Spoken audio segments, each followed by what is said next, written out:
Okay, we're on. Hi, welcome to our first weekly virtual wine tasting. I'm Michelle, and this is my Director of Hospitality and Sales, Sarah. Hi. We really miss you. We really miss having our tasting room open and available to create conversation and community. And so in an effort to keep that strong, we're going to be tasting wine once a week, selecting a wine that has meaning to us, philosophical and also is excellent in its flavor.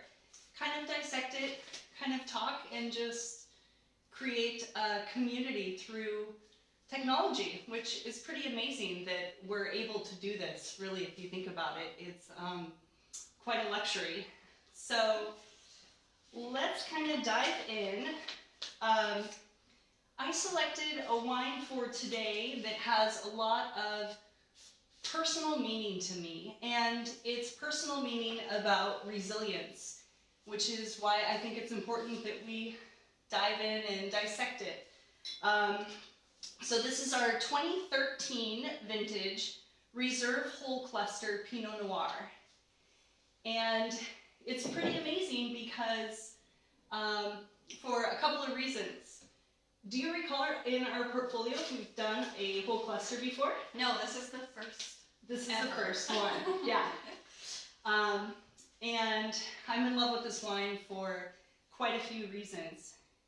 And the first that I'll discuss is that the vintage variance of 2013 was enormous. It's a year where some people harvested before the rain and made a wonderfully elegant Pinot Noir. Some people harvested during the rain, which led to some challenges, or after the rain, which was very challenging for a lot of vineyards because a Class 2 typhoon out of the blue ended up in the Willamette Valley.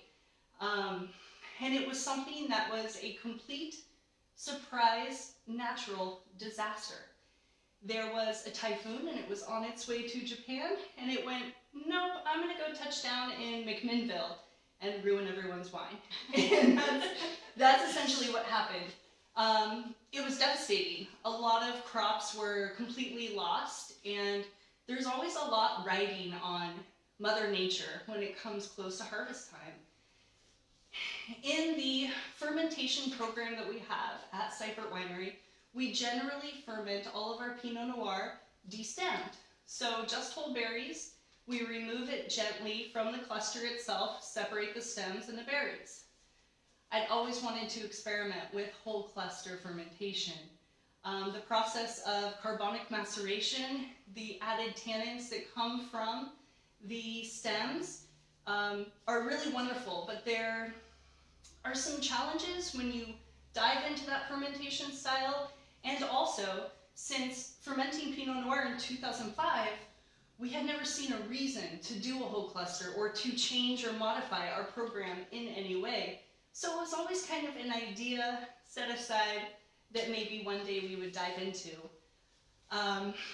So along comes this Class 2 typhoon that out of the blue came and touched down right before and right during harvest. We work with family-owned and operated farms that range in size from 2 acres to a little over 100. This one particular vineyard that the grapes come from for this bottling is a small 2-acre plot located at about 750 feet up in the Willamette Valley AVA, just in the foothills of Dallas. And this vineyard is dry hand farmed by an 86-year-old retired military man named Chuck. And we all like to call him our grandfather. He called us in devastation one day. The rain came down and he had a crew right in the middle of harvest, right in the middle of picking the crop. These droplets that were coming down were heavy. It was an unusual Oregon rain. You were getting pelted by the rain, and it was a scramble for labor. And his crew that was working, picking his vineyard at that exact moment, got a phone call, and buddy said, hey, I'm going to pay you upfront 3 times what you're making at this other vineyard. I need my grapes off the vine and I need them now. And so this labor of love that he had worked all year on was being ruined by this natural disaster. All was lost and no crew. And so we get this call and we figure, well, what can we do?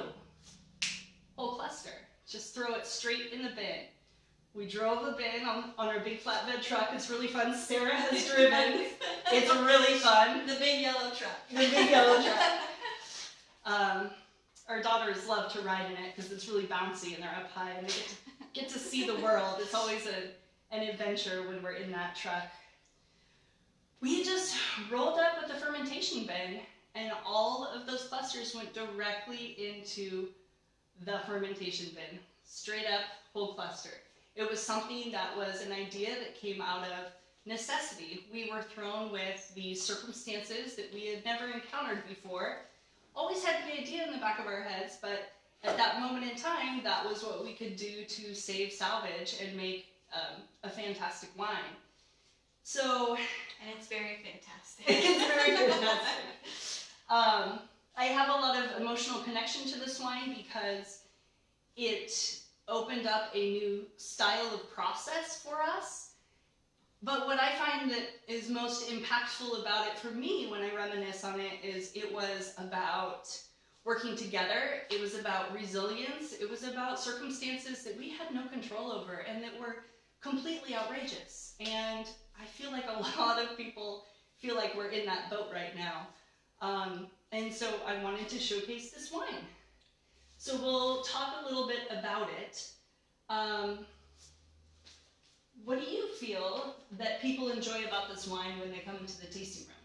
I really enjoy the softness of it. It's very versatile. It goes great with like something that's very flavorful. If you're having a meal that's very flavorful, it's a nice balance to that meal. So, and it's been one of the favorites on the flight for several months. So yeah, it's just absolutely an awesome one. Yeah, absolutely. So it was released in November in our Pinot Noir shipment of our Pinot Noir Club, and it's been on the tasting flight ever since because it's selling so well and it's become a favorite. The aromatics of this particular Pinot I would consider to be floral and soft. Those attributes come from a whole cluster style fermentation that tends to be a significant factor in whole cluster fermentation, which I just love about it. It's violet and cherry blossom and anything that I love in a garden. Some lavender, but also a lot of really bright fruit. Like strawberry. Strawberry. I get that. Yeah, absolutely. And when it comes to the body and mouthfeel of this wine, as Sarah mentioned, it's a little bit lighter. Yeah, lighter and softer. It's very nice. Very smooth, integrated. The tannins are integrated and not clunky, so they're going to be falling on the back palate smoothly, but also with the added tannins from the stem of the whole cluster fermentation, you get a lot of front palate and up front tongue soft fine grain tannins. And that's one of my favorite things about this wine because after you're finished enjoying it, it kind of has this subtle savory component on the front palate, which I find is really nice in food pairings. So one of our things we're known for is food pairings. Yes. And Sarah's a foodie, so she loves talking food as well. What would you think, or what would you enjoy this wine with? I really enjoy it with Jim's bacon jam. That's Yes. one of my favorite pairings for this wine. It's just the bacon jam. It's kind of tangy and it has that smoky bacon flavor, and this just pairs so well with it. Yeah. Yes, those flavors go really nicely together. We did attempt to get the bacon jam recipe to share with you, Yes. but that just didn't happen. I'm not sure if it ever will. When Jim holds his recipes very, locks them up. Yes, absolutely. Yes.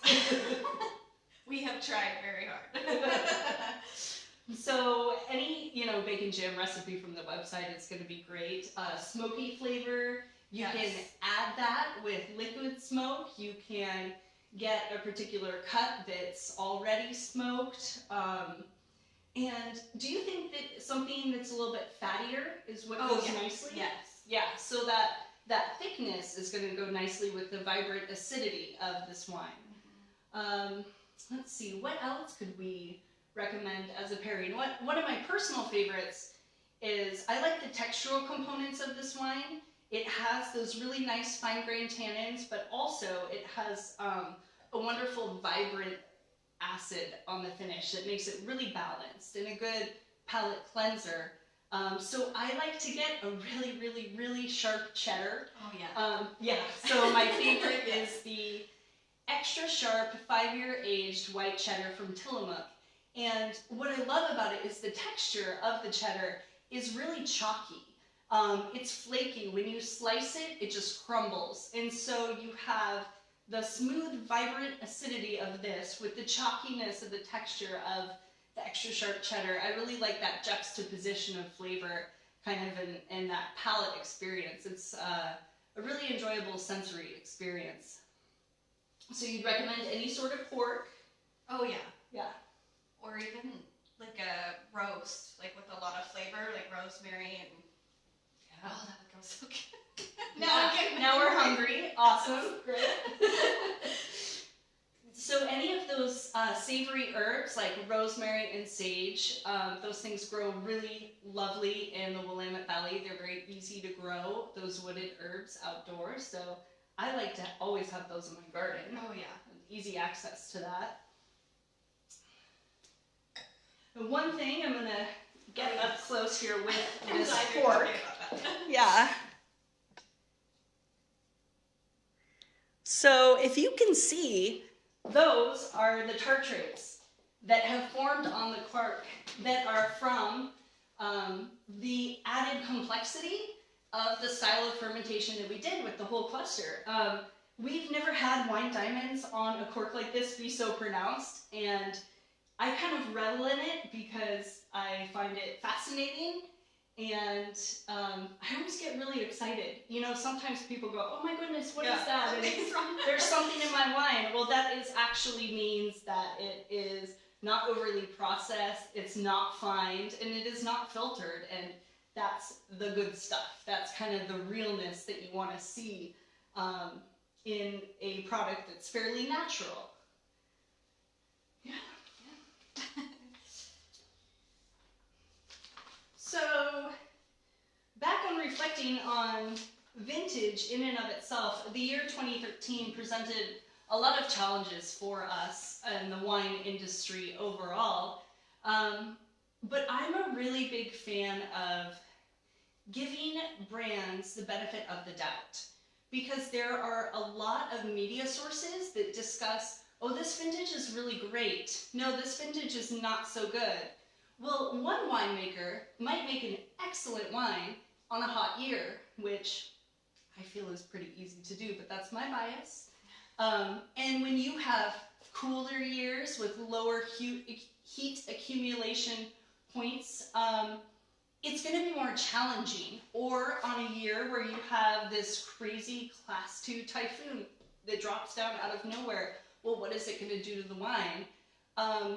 And if you roll your sleeves up and you dive in, it can do something fantastic to the wine. It can make you innovate and create and adapt in a process in a way that you've never encountered before.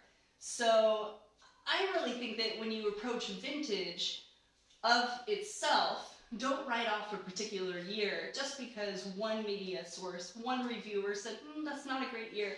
This other year, this is the one you should collect. Well, it depends on what your palate likes. It depends on what you enjoy when you enjoy a wine and how you sit down and have a meal. One of my favorite things about the wine industry and about hospitality in general is it's a focus on enjoying time together at the end of the day and sitting down and sharing a meal at a table. I think all of us have multi-generational stories of how that tradition is really something that humans have done forever, since day one.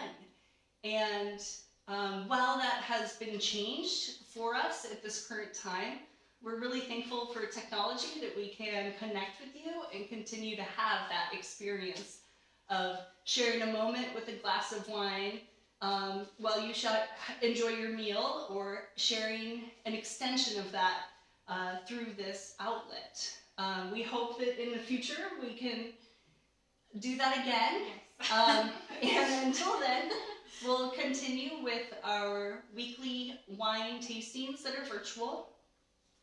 The wine for next week is going to be Our 2014 Cuvée Pinot Noir. The Cuvée. Yes. So the Cuvée is a wonderful, versatile blend that is a crowd favorite. Oh, yes. Year after year. The Cuvée started in 2007 and has remained a staple of the portfolio since then. So Our pizza night. Pizza Pinot. night. It's the Tuesday pizza night Pinot is what we call it. Yes. And so we'll be diving into that next week, and we hope that you can join us for that time. Hopefully we'll get our system set up that we can be more interactive with feedback and questions. Please email us any questions.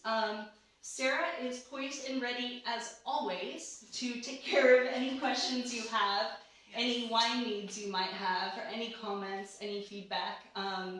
We really miss you. We really miss our tasting room being a place where our friends and family can gather to talk and have great conversations and connection.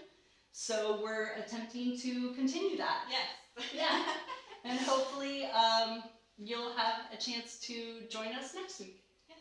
Do you have any comments or ideas? Just thank you for hanging with us for a little bit. Thank you. And again, please reach out. We're available to accommodate any wine needs or requests, and we'll do our best within our means to connect with you, even if it's just here. All right. We'll see you soon.